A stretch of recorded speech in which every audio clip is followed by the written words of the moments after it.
Hello guys, welcome to another video in my channel. अभी हम जिस मैच की बात करने वाले हैं वो है चैनल का पहला फुटबॉल का मैच। काफ़ी लेट हो चुका है, मैं ज़्यादा बातें नहीं करूँगा।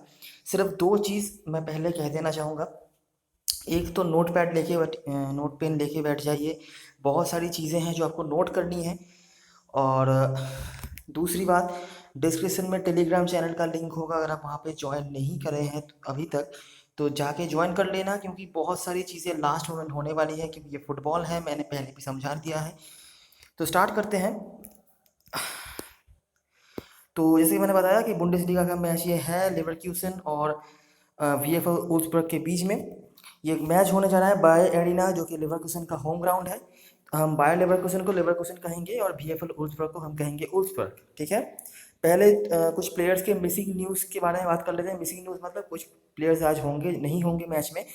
तो उनमें से लेवरकुसन की तरफ से जोनाथन टा और वोलैंड, ये दोनों अनअवेलेबल होंगे। शायद डाउटफुल हैं, खेल भी सकते हैं लेकिन मोस्टली अनअवेलेबल नहीं होंगे। और लार्स बेंडर कार्ड प्रॉब्लम की इशू की वजह से नहीं अवेलेबल होंगे, मतलब उनका जो है रेड कार्ड का सस्पेंशन का इशू चल रहा है। वुल्फ्सबर्ग की वजह से ये सब प्लेयर्स हैं, इनको छोड़ देते हैं। आगे जब मैचेस में टाइम होगा तब इन सब के बारे में ज़्यादा डिटेल में डिस्कस करेंगे। तो पहले हम क्या करेंगे मैं पहले बता देता हूँ, ठीक है। हम रिसेंटली इन दोनों टीमों के बीच बीच में जो मैचेस हुए हैं उनको पहले एनालिसिस करेंगे। ठीक है। जब ये दोनों टीमें आमने सामने होती हैं तो क्या क्या चीज़ें होता है, कहाँ कहाँ पर ज़्यादा हमें फोकस करना पड़ता है, कहाँ कहाँ पर थोड़ा वीकनेस नज़र आता है, ये सब चीज़ें। मैं ज़्यादा पुराना नहीं गया हूँ, क्योंकि फुटबॉल में एक बहुत ही मेजर रोल जो प्ले करते हैं उनके कोचेज़ जो होते हैं वो चेंज हो जाते हैं कभी कभार।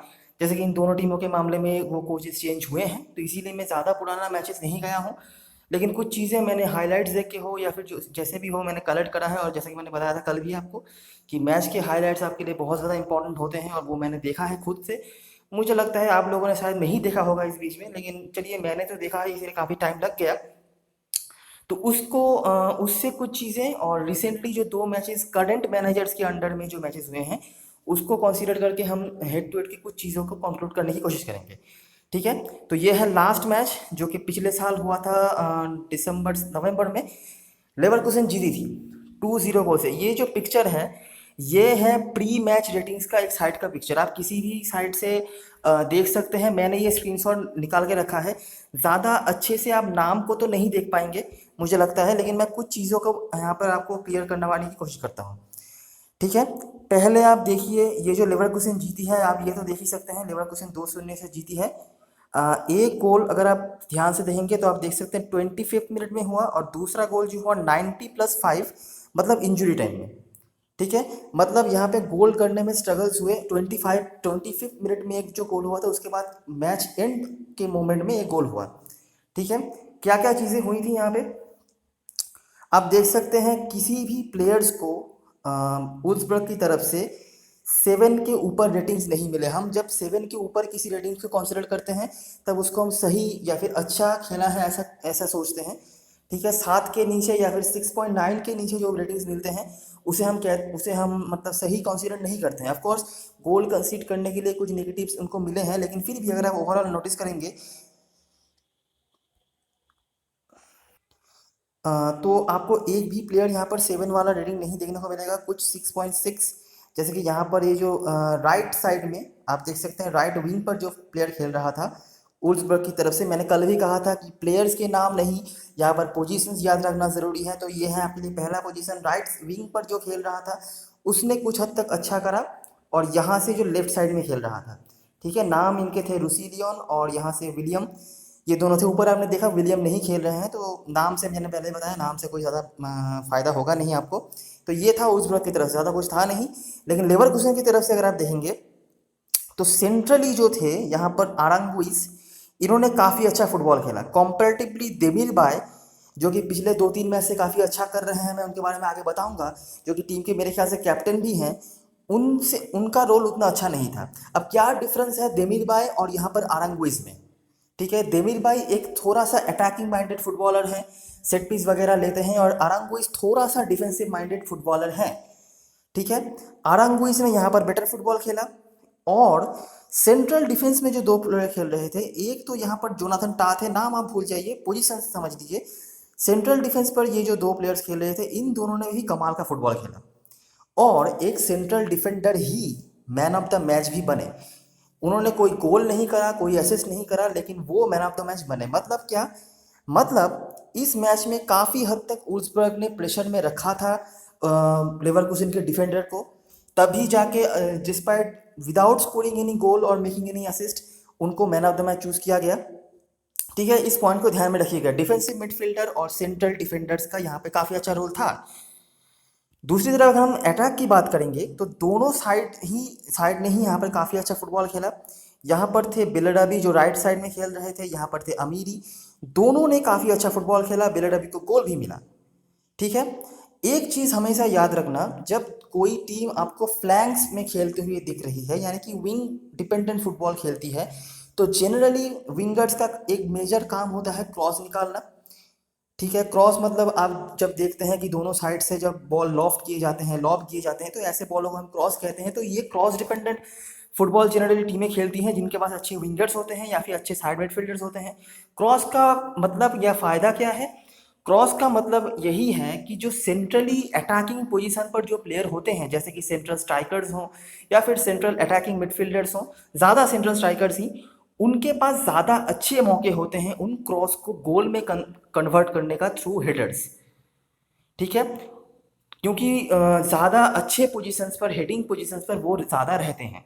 सेंट्रल अटैकिंग मिडफील्डर्स से भी ज़्यादा प्रायोरिटी मैं स्ट्राइकर्स को ही दूंगा इस मामले में, क्योंकि मिडफील्डर्स कभी कभार सेंट्रल डिफेंडर्स या फिर सेंट्रल मिडफील्डर्स जो डिफेंसिव माइंडेड मिडफील्डर्स होते हैं उनके सामने रुक जाते हैं, लेकिन जो स्ट्राइकर्स होते हैं उनके पास काफ़ी अच्छे मौके होते हैं। ठीक है, तो यही यहाँ पर भी हुआ। जैसे कि आप देख सकते हैं दोनों फ्लैंक्स ने अच्छा खेला। तो सेंट्रल स्ट्राइकर जो यहाँ पे वोलांड थे, ठीक है, ये जो वोलांड है इन्होंने भी अच्छा फुटबॉल खेला। भले ही गोल इन्होंने नहीं करी लेकिन असिस्ट निकाला। मेजोरिटी जो इस मैच में हुआ ये कि दोनों फ्लैंक्स ने लेवरकुसन की तरफ से अच्छा फुटबॉल खेला। डिफेंस में काफ़ी प्रेशर आए लेकिन गोल्स बने, और थोड़ा बहुत फाइट किया वुल्सबर्ग ने, लेकिन मतलब डिफेंसिवली, इसीलिए ज़्यादा गोल उनको करने नहीं दिया लेवरकुसन को। तो यही हुआ था। अगर हम रिपोर्ट पर नजर रखें तो देखिए, both wings played well of Leverkusen. बेलडाबी ने गोल करा, आमिरी जो लेफ्ट विंग पे खेल रहे थे उन्होंने भी अच्छा खेला। डिफेंस ऑफ लेवरकुसन, लेफ्ट मतलब लेवरकुसन वाज एक्सीलेंट। जोनाथन टा जो कि मैन ऑफ द मैच थे। मिडफील्ड में थोड़ा बहुत इश्यूज था, जैसे कि हमने देखा यहाँ पर देमीरबाई जो थोड़ा सा अटैकिंग मिडफील्ड में खेलते हैं, इनके रेटिंग्स थोड़े से कम थे। क्योंकि मेरे पास अब हाईलाइट्स दिखाने का तो टाइम नहीं है, इसीलिए मैं रेटिंग्स को ही कंसिडर कर रहा हूँ। Central striker was good, nothing much from Wolves. The wings दो ट्राइड लिटिल बिट। हमने जैसा देखा कि दोनों साइड से थोड़े बहुत काम हुए थे, लेकिन खास कुछ पेनिट्रेटिव पावर नहीं था उसमें। और वेगॉर्स आर्नोल्ड जो सेंट्रल मिडफील्ड में खेल रहे थे, ये कुछ हद तक अच्छा काम कर रहे थे। हालांकि रेटिंग्स उनकी अच्छे यहाँ पर नहीं है, ये मुझे हाईलाइट्स देख के पता चला। और सेकंड और लास्ट जो हेड टू हेड मैच हम कंसीडर करेंगे, ये भी मैच आप देख लीजिए तो थोड़ा बहुत आपको आइडिया हो जाएगा कि क्या गोल खेल रहा है जब ये दोनों टीमें आमने सामने हो रही है। इस मैच में विदाउट एनी प्रॉब्लम लेवरकुसन ने 3-0 से जीत हासिल करा था। ठीक है, और ये मैच भी सेम ही मैनेजर के अंडर में था, तो ज़्यादा दिक्कत वाली बात नहीं है। तो क्या हुआ था यहाँ पर, ये फॉर्मेशन आप देखिए। यहाँ पर था सेंट्रल मिडफील्ड में लोग कम, ठीक है, और थोड़ा सा विंग डिपेंडेंट फुटबॉल यहाँ पर खेला था लेवरकुसन ने। काफ़ी मुश्किल से उनको जीत मिली थी, आखिरी मोमेंट पे जाके गोल मिला था। यहाँ पर जैसे ही उन्होंने विंग को बंद कर दिया और 3 सेंट्रल मिडफील्डर्स को यहाँ पर इंक्लूड करा, एक तरफा जीत हासिल करा लेवरकुसन ने, और काफ़ी आराम से उनको क्लीन शीट भी मिल गई और अटैकिंग प्लेयर्स ने भी काफ़ी अच्छी फुटबॉल खेली। फिर से दोनों साइड्स ने अच्छा खेला। फिर से बेलडाबी की यहाँ पर अच्छे पॉइंट से, ऊपर भी आपने देखा अच्छे पॉइंट से। दियाबी जो कि राइट साइड में खेल रहे थे उन्होंने भी अच्छा खेला। लेकिन सेंट्रल मिडफील्डर्स का पॉइंट आप देखिए, काई हैवर्ट्स जो सेंट्रल मिडफील्ड में खेल रहे थे 8.1 उनको मिले। फिर से अरंगुइस और यहाँ पर जूलियन ब्रांड खेल रहे थे, वो भी सेंट्रल मिडफील्ड में खेल रहे थे, यहाँ पर उनको भी अच्छा पॉइंट मिला। मतलब एक चीज़ तो कॉमन हो रही है कि सेंट्रल मिडफील्ड जिसके हाथ में है वो मैच को निकाल रहा है। और बेसिकली वुल्सबर्ग को हराने का आगे भी आप देखते जाएंगे कि जैसे ही आप वुल्सबर्ग के सामने मिडफील्ड कंट्रोल कर लेंगे ना, वुल्सबर्ग का हालत ख़राब हो जाता है। यहाँ पर वही काम यहाँ पर किया था लेवरकुसन ने। मिडफील्ड में लोग उन्होंने ज़्यादा बढ़ाए, ज़्यादा विंग डिपेंडेंट फुटबॉल नहीं खेली, तो पूरी तरह से वुल्सबर्ग को उन्होंने आउट क्लास कर दिया। एकमात्र काम जो यहाँ पे करा था आर्नोल्ड ने 7.1, उनका ही यहाँ पे थोड़ा बहुत अच्छा रेटिंग था 7 के ऊपर, और कैस्टिल्स जो कि गोलकीपर हैं, इन दोनों का। अब देखिए बात यह है कि एक टीम ने 3 गोल कंसीड करा, उसके बाद भी एक प्लेयर को 8.8 की रेटिंग मिली है, यहाँ पर आप देख सकते हैं अगर गोलकीपर को, तो कैसे, और आर्नोल्ड को भी यहाँ पर 7 के ऊपर रेटिंग कैसे मिल गया। एक चीज़ समझिए, अगर किसी टीम के किसी एक पोजीशन में वीकनेस है, समझ लीजिए कोई एक टीम राइट साइड में वीक है, तो जाहिर सी बात है कि ओपोनेंट टीम लगातार राइट साइड से अटैक करेगी। ठीक है, मतलब ओपोनेंट के जो लेफ्ट साइड के प्लेयर्स हैं वो लगातार राइट साइड से अटैक करेंगे। इसका मतलब क्या है, इसका मतलब ये है कि ओपोनेंट की लेफ्ट साइड के जो प्लेयर्स हैं उनके पास ज़्यादा मौके आएंगे अटैकिंग पोजीशंस में जाने का, अटैक क्रिएट करने का और गोल्स वगैरह करने का। लेकिन इसका एक और मतलब है, ठीक है, इसका मतलब एक और मतलब ये भी है कि अगर बार बार लेफ्ट साइड से अटैक होते हैं, ठीक है, तो जिस टीम का राइट साइड वीक है वहाँ पर बार बार अपॉर्चुनिटीज आएंगे। भले ही वो वीक जोन है, लेकिन अगर 10 में से 4 बार भी वो अपना अच्छा टैकल कर लेते हैं या फिर बॉल को क्लियर कर लेते हैं, तो भी उनके पास काफ़ी मौके आएंगे। कंपैरेटिवली अगर आपके पास एक स्ट्रॉन्ग लेफ्ट साइड होता है, समझ लीजिए अगर मैंने कहा राइट साइड आपके वीक है, अगर आपके पास लेफ्ट साइड स्ट्रॉन्ग है, तो अपोनेंट टीम को पता होता है कि उस टीम का लेफ्ट साइड स्ट्रॉन्ग है, तो मुझे वहाँ से ज़्यादा जाना नहीं है। लेकिन जहाँ पे राइट साइड स्ट्रॉन्ग है, वीक है, तो ओपोनेंट टीम लगातार वहाँ से अटैक करने की कोशिश करेगी, तो इसीलिए वहाँ पे चांसेस भी ज़्यादा बनेंगे। अब इस एग्जाम्पल का क्या मतलब है, इस चीज़ का समझने का क्या मतलब है, इसका मतलब ये है कि जैसे ही आप यहाँ पर देख सकते हैं कि 3 सेंट्रल मिडफील्डर्स आ गए, तो पूरी तरह से मैच को कंट्रोल किया लेवरकुसन ने, अच्छी बात है। लेकिन 3 सेंट्रल मिडफील्डर्स का मतलब क्या है कि लगातार वो सेंट्रली काफ़ी अटैक कर रहे थे, और इसीलिए आर्नोल्ड को यहाँ पर काफ़ी सारे मौके मिले। भले ही हो सकता है 10 में से वो 6 मौक़ों में फेल्ड हो गए हैं, लेकिन 4 मौक़ों में वो सक्सेसफुल भी हुए हैं। ठीक है, तो उसका पॉइंट्स उनको मिला, जो कि काफ़ी सारे पोजीशंस के प्लेयर्स को नहीं मिले थे, क्योंकि वहाँ से अटैक ज़्यादा हो नहीं रहे थे। आप समझ रहे हो ना। और कैस्टियस को भी यहाँ पे जो 8.8 का रेटिंग मिला, इसका भी यही रीज़न है, क्योंकि उनको काफ़ी ज़्यादा मौका मिले थे गोल सेव करने के, कंपैरेटिवली लेवरकुसन के जो गोलकीपर थे। ठीक है, तो रिपोर्ट यहाँ पर यही है कि सेंट्रल मिडफील्ड का डोमिनेशन था लेवरकुसन का, जैसे कि हमने देख ही लिया। राइट साइड बेरेडेवी ने फिर से यहाँ पर अच्छा परफॉर्मेंस किया, डिफेंस अच्छा था तो क्लीन शीट रख लिया, और only positive from Wolves was holding midfielder Arnold. In points को नोट करके रखिए, इसलिए मैंने वीडियो की शुरुआत में ही कहा कि नोट बना के रखना है। तो ये 2 हेड टू हेड मैचेस हैं, हम ज़्यादा मैचेस कंसीडर नहीं करेंगे, टाइम बहुत कम है। तो समरी क्या हो रहा है, लेवरकुसन डाउन द विंग खेल रही है, बेसिकली राइट साइड से हम देख रहे हैं ज़्यादा अटैक्स हो रहे हैं, थ्रू बॉल शॉर्ट पास निकले हैं, लॉन्ग शॉट काफ़ी आए हैं, और ये आपको हाईलाइट्स देख के पता चलेगा। वुल्व्सबर्ग की तरफ से सेट पीस ज़्यादा मिले हैं उनको कंपैरेटिवली लेवरकुसन से। ठीक है, और सेट पीस में थोड़ा ज़्यादा पेनिट्रेटिव भी नजर आए हैं, इसीलिए सेट पीस टेकर्स जो होते हैं वुल्व्सबर्ग की तरफ से, वो आपके लिए काफ़ी इंपॉर्टेंट हो सकते हैं इस मैच में। क्रॉसेस उनसे भी आए हैं, विड प्ले मतलब साइड से विंग प्ले काफ़ी हुआ है, और राइट साइड थोड़ा ज़्यादा इफेक्टिव रहा है। भले ही जो 2 मैच आपने देखा वहाँ पर गोल नहीं हुए थे, लेकिन पहले कुछ मैचेस में मैंने देखा था वहाँ पर उन्होंने गोल भी करा था, और राइट साइड से ही बेसिकली अटैक्स वगैरह आए हैं। यहाँ पर भी आपको शायद थोड़ा बहुत दिख जाएगा। देखिए, ये है लेवरकुसन का जो आखिरी मैच आपने देखा, 3-0 से टीम जीती थी, लेकिन उनके जो मिनिमम पॉइंट स्कोरर थे वो थे लेफ्ट बैक वेंडल। ठीक है, तो मैंने जो लिखा था इसका मतलब आप समझ गए होंगे, आई होप। चलिए, अब लास्ट मैचेस, आखिर के कुछ मैचेस हम कंसीडर करते हैं और उसका भी एनालिसिस करेंगे, ताकि समझ आ जाए कि ये दोनों टीमों का खेलने का स्टाइल, इनकी स्ट्रेंथ्स और वीकनेस वगैरह क्या क्या है। ये है लेवरकुसन का आखिरी मैच जिन्होंने खेला था मुन्शनग्लैडबाख से, और जहाँ पर उन्होंने 3-1 से जीत हासिल करी थी। मैं थॉरोली नहीं समझा रहा, काफ़ी टाइम हो चुका है। जो रिपोर्ट है यहाँ पर वो है सेंट्रली दे वेर गुड। डेमिरबाय, जैसे देखिए, जैसे ही सेंट्रली टीम अच्छा खेल रही है लेवरकुसन, वैसे ही डेमिरबाय का रोल आपको देखने को मिलेगा। मतलब क्या, अगर वो सेंट्रल मिडफील्ड में डोमिनेशन करते हैं तो डेमिरबाय, जैसे कि मैंने बताया कि अटैकिंग माइंडेड फुटबॉलर हैं, तो डेमिरबाय का रोल वहाँ पर काफ़ी अच्छा हो जाएगा। यहाँ पर डेमिरबाय ने अच्छा खेला भी। राइट साइड फिट से यहाँ पर थोड़ा सा वीक नजर आया है, विसर जो थे वो उतना अच्छा नहीं कर पाए थे, जैसे कि आप उनका रेटिंग भी देख सकते हैं, काफ़ी कम था कंपैरेटिवली जो लेफ्ट साइड में प्लेयर खेल रहे थे उनसे। और एक गोल भी यहाँ से उन्होंने कंसीड करा था लेवरकुसन ने। बाकी जैसे कि आप देख सकते हैं, ये जो दोनों फ्लैंक्स थे, बेलडाबी और दियाबी का फिर से यहाँ पर अच्छा, सेंट्रल मिडफील्ड में यहाँ पर डेमिरबाय ने अच्छा खेला, साथ में अरंगुइस तो अच्छे हैं ही, और हैवर्ट्स ने यहाँ पर गोल दागे। और उनका सेकेंड लास्ट मैच जो कि था वेडर ब्रेमेन से, यहाँ पर भी एक और कॉमन चीज़ आपको देखने को मिलेगी, दोनों फ्लैंक्स दियाबी और जो वर्ड्स यहाँ पर खेल रहे थे, ये मैंने दिखाया था पहले भी, इनके जगह पर बिरेरा भी आए थे बेंच से, उन्होंने अच्छा खेला। राइट बैक में वीजर ने अच्छा खेला। और जैसे ही सेंट्रल मिडफील्ड में अटैक का मौका आया, डेमी भाई का फिर से अच्छा रोल। तो जहाँ जहाँ पर सेंट्रल मिडफील्ड में होल मिल रहा है ना, जहाँ पर ये जो जो होल्डिंग मिडफील्ड का जोन है, यहाँ पर जैसे ही वीकनेसेस रही है किसी टीम के, लेवरकुसन की तरफ से डेविड भाई हमेशा स्टैंड आउट कर रहे हैं। लेकिन वुल्व्सबर्ग के अगेंस्ट वो उतना अच्छा नहीं कर पाए हैं। क्यों अच्छा नहीं कर पाए हैं? क्योंकि आर्नोल्ड हमेशा उनके सामने एक चट्टान की तरह खड़े रहे हैं अभी तक, और इसीलिए आर्नोल्ड अच्छा परफॉर्मेंस करे हैं और डेविड भाई नहीं। कंपैरेटिवली हमने देखा है चार्ल्स अरेंगुइज जो खेलते हैं थोड़ा सा डिफेंसिव रोल में, उनका अच्छा रोल है, उनका अच्छा पॉइंट्स है डेमिर बाय से। क्यों? क्योंकि अरेंगुइज के सामने आर्नोल्ड नहीं आते हैं, अरेंगुइज का रोल अलग होता है।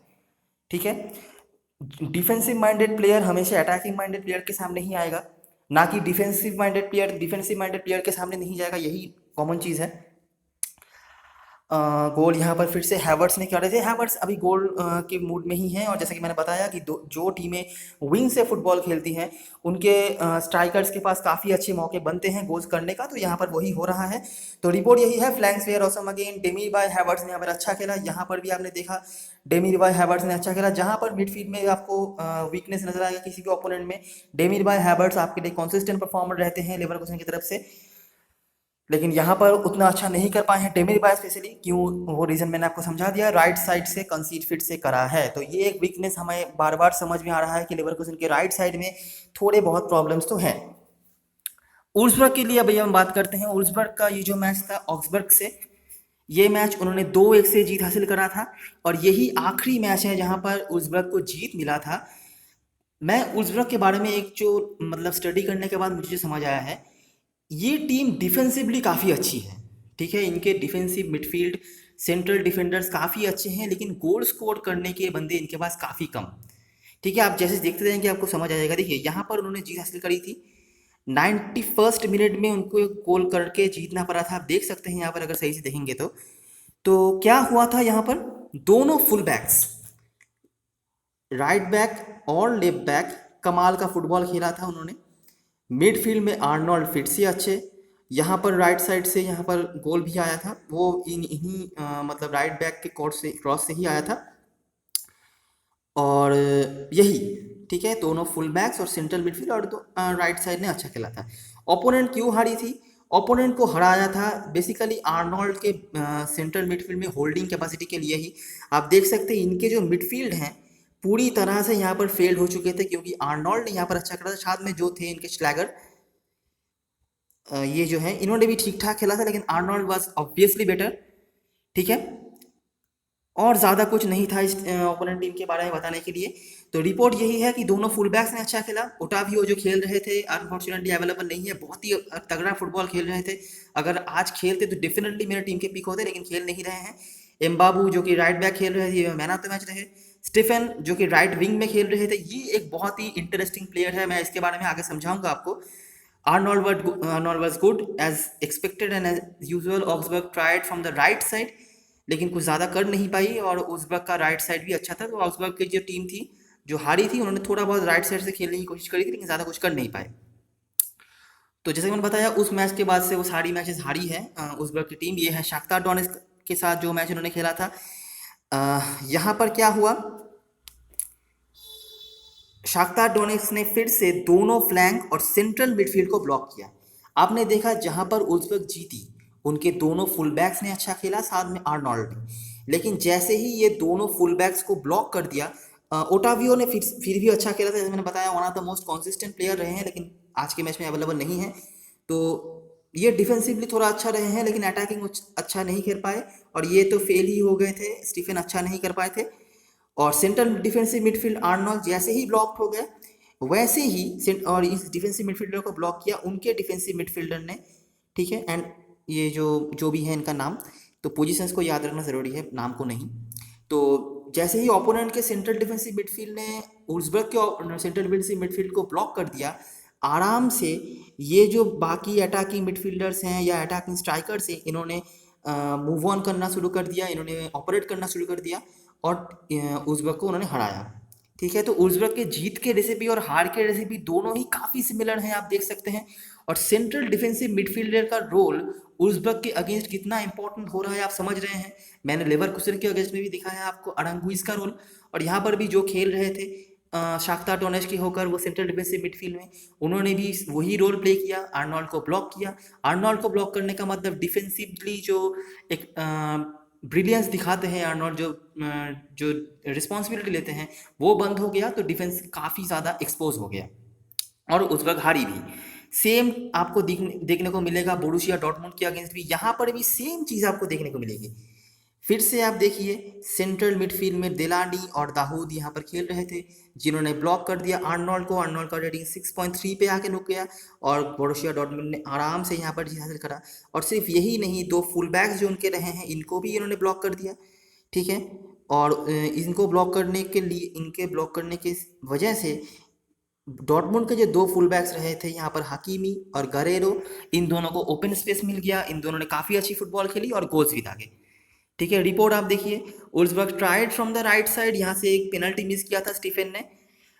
डिफेंसिव मिडियो ऑफ डॉर्टमुंड वाज गुड, लेकिन खास इसीलिए उल्सबर्ग की तरफ से डिफेंसिव जो मिडफील्डर रहे थे आर्नोल्ड वो कुछ खास कर नहीं पाए। Central midfield, central back, two wings blocked and उल्सबर्ग लॉस्ट, सेम रेसिपी। ठीक है, सेम रेसिपी हो रही है, आप अगर थॉरली फॉलो कर रहे हैं आपको समझ में आ जाएगा। तो ओवरऑल समरी हमें क्या क्या देखने को मिला है। लेवरकुसेन विंग डिपेंडेंट, आराम से राइट साइड से उनके कमाल के परफॉर्मेंस रहे हैं। करीम बेलराबी के लेफ्ट साइड से भी मूसा दियाबी ने काफ़ी अच्छा फुटबॉल खेला। होल्डिंग मिडफील्ड थोड़ा सा वीक रहा है, लेकिन अगेंस्ट उल्सबर्ग उनका ही ज़्यादा रोल रहा है। उनका इसका रीज़न क्या है मैंने समझा दिया। Full backs specially right back जो हैं थोड़े से इश्यूज उनके रहे हैं, आपने देखा विसर की तरफ से थोड़े बहुत गोल्स आए हैं। क्रॉस प्लेइंग टीम रही है और इसीलिए स्ट्राइकर्स को गोल करने के मौके ज़्यादा मिले हैं। उज़्बेक की तरफ से गोल स्कोरर्स की कमी है, आपने देखा पिछले कुछ मैचों में बहुत ही कम गोल उन्होंने स्कोर करे हैं। एकमात्र मैच जिन्होंने 2-1 से जीता था वहाँ पर भी गोल उन्होंने कम करा था, और 92nd मिनट में या 91st मिनट में गोल करके उन्होंने जीतना पेरा था। मिडफील्ड थोड़ा बहुत कंसिस्टेंट है, स्पेशली जो होल्डिंग मिडफील्ड है उनके आर्नोल्ड के रूप में, वो सेट पीस बेटर, ये मैंने पहले ही बताया। और फुल बैक्स आर एक्सेलेंट, लेकिन अगर आप फुल बैक्स को ब्लॉक कर देते हैं तो उज़्बेक का खेल खत्म।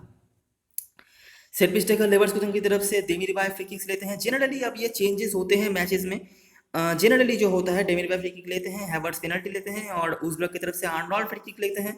वेगोर्स या कभी कभार स्टीफन जो खेलते हैं वो भी पेनल्टी ले लेते हैं। अभी हम आ जाते हैं एक्सपेक्टेड जो लाइनअप हो सकती है मेरे हिसाब से। कोई टीम तो नहीं होगा, लेकिन एक्सपेक्टेड जो लाइनअप होगा वो क्या हो सकता है वो आपको दिखा देता हूँ। एक चीज़, वीडियो लगभग एंड तक आ चुका है। एक चीज़ जो मैं आपको क्लियर करवाना चाहूँगा, क्रिकेट अगर अनिश्चयता का खेल है तो फुटबॉल अनिश्चयता इंटू 100, समझ रहे हो ना आप क्या मैं क्या कहना चाहता हूँ।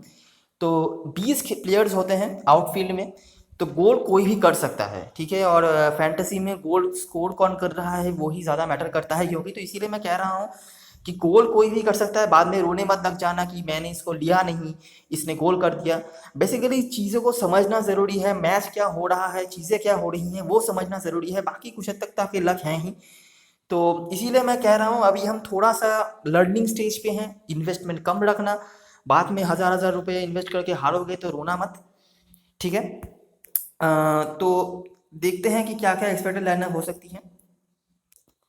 मेरे हिसाब से तो लेवरकुसेन इस मैच में भी 4-2-3-1 के फॉर्मेशन से उतर सकती है। हो सकता है कि कोई एक आध प्लेयर उनके टीम में हो जो कि शैडोली एक होल्डिंग मिडफील्डर के रोल में खेले, जहां पर आपको मूसा दियाबी और यहां पर वर्ड्स खेल सकते हैं, या फिर देमिरबाय भी स्टार्ट कर सकते हैं। मेरे ख्याल से देमिरबाय ही करेंगे वर्ड्स, लेकिन अगर खेलते हैं तो काफ़ी इंपॉर्टेंट प्लेयर हो सकते हैं। इनको ज़्यादा लोग इनके बारे में शायद पता नहीं होगा। अंडर 18 प्लेयर है, काफ़ी इंप्रेस करा है इन्होंने। तो आपने देखा है कि उज़्बेक को हराने का एक बहुत ही अच्छा रेसिपी है अगर आप उनके फुल बैक्स को ब्लॉक कर पाते हैं तो। और फुल बैक्स को ब्लॉक करने का मतलब आपके विंग को अच्छा करना पड़ेगा, तो इसीलिए दोनों ही विंग्स का इंपॉर्टेंस काफ़ी ज़्यादा है लेवरकुसेन की तरफ से। साथ में अमीरी जो है ये भी कभी कभार विंग में आके खेल सकते हैं। मिडफील्ड में अगर हम बात करेंगे तो आरांगुइस का रोल मुझे ज़्यादा लग रहा है देमिरबाय से, लेकिन याद रखना देमिरबाय अटैकिंग माइंडेड फुटबॉलर हैं, सेट पीस लेते हैं, तो गोल स्कोरिंग चांसेस उनके पास ज़्यादा आएंगे। लेकिन क्योंकि मैंने ये देखा है, ऑब्जर्व ये करा है कि सेट पीस में उल्सबर्ग कॉम्पेरेटिवली बेटर रही है लेवरकुसेन से, तो मैं चाहूँगा कि थोड़ा बहुत आरांगुइस को आगे रखा जाए। बाकी अगर आप सेफ जाना चाहते हैं तो बिल्कुल आप दिमिर भाई के साथ जा सकते हैं, स्मॉल लीग में कोई दिक्कत नहीं होगा और वैसे भी इनके पास ही गोल स्कोरिंग अपॉर्चुनिटीज ज़्यादा आएंगी। दोनों फुल बैक्स वीजर और सिंग्रावेन दोनों का रोल यहाँ पर बढ़ेगा, सेम रीजन की वजह से, क्योंकि आपको ओपोनेंट के फुल बैक्स को ब्लॉक करना है। लेकिन वीजर का थोड़ा बहुत इशू है फॉर्म का, इनके जगह पर पहले मेरे ख्याल से वेंडेल खेल रहे थे, उनका भी सेम ही इशू चल रहा था। अच्छा, तो ये है जो रेड वाला प्लेयर्स देख रहे हैं, ये लेवरकुसन का, और ये जो वायलेट कलर का है ये है उल्सबर्ग का। अभी उल्सबर्ग की तरफ से होल्डिंग मिडफील्ड तो आर्नोल्ड और श्लैगर हैं, ये दोनों काफ़ी सही हैं और मुझे लगता है इनके ऊपर ही काफ़ी ज़्यादा डिपेंड करेगा कि उल्सबर्ग इस मैच में क्या कर रही है। दो प्लेयर्स के ऊपर मैं आपको नोटिस करवाने की कोशिश करूंगा। एक तो है एम्बाबू, ठीक है, क्योंकि यहाँ पर इश्यूज हैं वीसर की तरफ से लेवरकुसन के होकर। तो वीसर का वीकनेस मतलब एम्बाबू डायरेक्टली आकर इनको अटैक करेंगे। अगर वीसर थोड़े बहुत वीक हैं तो एम्बाबू के पास काफ़ी अच्छे मौके हो जाएंगे तो ओपन प्ले में आने का और अटैक करने का, ठीक है। और इस मौके का अच्छा फ़ायदा उठा सकते हैं, यहाँ पर राइट में आ रहे हैं ब्रेकालो भी, तो इन दोनों पर नज़र रखना। स्पेशली मैं एम्बाबू को आपको कहूँगा कि स्मॉल लीग में भी ले सकते हो, ब्रेकालो को बड़ी लीग में ट्राई कर लेना, ठीक है। और दूसरी तरफ से यहाँ पर होंगे रुसिलियन और स्टीफन, ये दोनों ही मतलब स्पेशली रुसिलियन, क्योंकि हमने देखा है कि दोनों फुल बैक्स काफ़ी इफेक्टिव होते हैं उल्सबर्ग की तरफ से, तो इसीलिए अभी देखिए पूरी तरह से सारी चीज़ें जो हैं हमें इसी तरफ इंडिकेट कर रही है कि लेवरकुसन यहाँ पर काफ़ी फेवरेट है, क्योंकि उल्सबर्ग की तरफ से गोल करने के भी बंदे नहीं हैं, गोल वो कंसीड भी कर रहे हैं और लेवरकुसन के सामने आखिरी 2 मैच भी वो हार भी चुके हैं। तो ऐसा क्या क्या हो सकता है जहां से हम थोड़ा बहुत उल्सबर्ग के सपोर्ट में भी चीज़ों को सोच सकते हैं। पॉइंट नंबर 1, उल्सबर्ग की तरफ से मेन स्ट्रेंथ उनका है डिफेंसिव मिडफील्ड। ये बात या ध्यान में रख लेना, अपने दिमाग में बिल्कुल गाड़ लेना कि ये ही उनकी मेन स्ट्रेंथ है। तो आर्नोल्ड अगर मिडफील्ड को कंट्रोल कर पाते हैं और अगर ये जो दो फुलबैक्स हैं, ये रुसिलियन और एम्बाबू, ये दोनों अगर चल जाते हैं ना, तो कहीं ना कहीं वो लेवरकुसन को बीट भी कर सकते हैं। मैं कभी भी ये नहीं कह सकता कि लेवरकुसन को वो 3 गोल से या 2 गोल से हरा देगी, लेकिन 1 गोल से भी हरा सकती है, ठीक है। और उसके लिए उनको डिफेंसिवली काफ़ी सही होना पड़ेगा। तो अगर आप बड़ी लीग खेलना चाहते हो, जो कि मैं अभी तो सजेस्ट नहीं करूंगा, लेकिन फिर भी अगर आप खेलना चाहते हो तो उल्सबर्ग के सपोर्ट में अगर आप टीम बनाना चाहते हो तो ऐसे टीम में ऑफ कोर्स आर्नोल्ड को रखना और दोनों फुल बैक्स को मस्टली रखना। एक चीज़ याद रखना, उल्सबर्ग को अगर जीतना है तो वो डिफेंसिवली ही जीत सकते हैं, वो ज़्यादा गोल करके नहीं जीतेंगे, ठीक है। बाकी चीज़ें तो लेवरकुसन के सपोर्ट में ही है, लेवरकुसन के जीतने के क्या क्या मटेरियल्स हैं वो तो बताने की कोई ज़रूरत नहीं है, लेकिन उल्सबर्ग को अगर जीतना है तो उनको डिफेंसिव खेल के ही जीतना पड़ेगा। हो सकता है कि 90 मिनट्स तक वो उनको डिफेंस करना पड़े और उसके बाद काउंटर अटैक से गोल हो, ऐसा कुछ, ठीक है। और काउंटर अटैक से गोल करने का सबसे अच्छा मटेरियल है होते हुए साइड मिडफील्डर्स या फुल बैक्स, ठीक है। तो ऐसे टीम में आर्नोल्ड, एम्बाबू, रुसिलियन जैसे प्लेयर्स को तो रखना ही है, साथ में जो उनके इकलौते गोल स्कोरर हैं वेगहॉर्स्ट, इनको भी रखना है।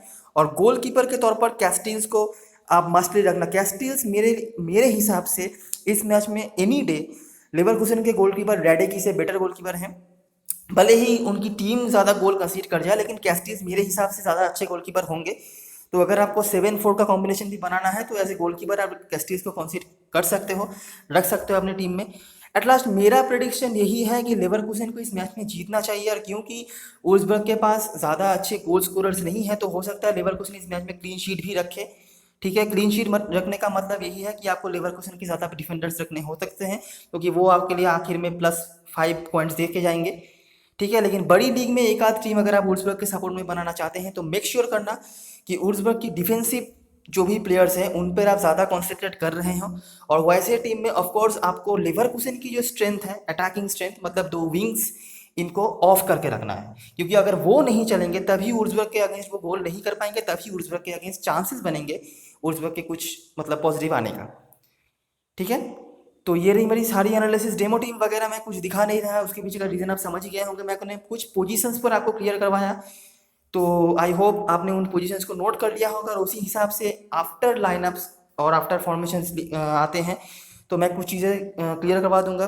डिस्क्रिप्शन में टेलीग्राम चैनल का लिंक होगा, वहाँ पर ज़रूर ज्वाइन हो जाना, क्योंकि फॉर्मेशन आने के बाद एक और वहाँ पे मैं आपको चीज़ें शेयर करूँगा कि कैसे फॉर्मेशन के साथ टीमें उतर रही है ऑन पेपर, और कैसा कैसा चेंजेस हो सकता है शैडो फॉर्मेशन शैडो प्लेयर्स वाला, तो वो भी ठीक है। और हो सकता है कि एक डेमो टीम भी मैं शेयर कर दूँ, तो इसके लिए आपको डिस्क्रिप्शन जो लिंक होगा टेलीग्राम चैनल का, वहाँ पर जुड़ना पड़ेगा। तो तब तक के लिए best of luck for this match and goodbye for now.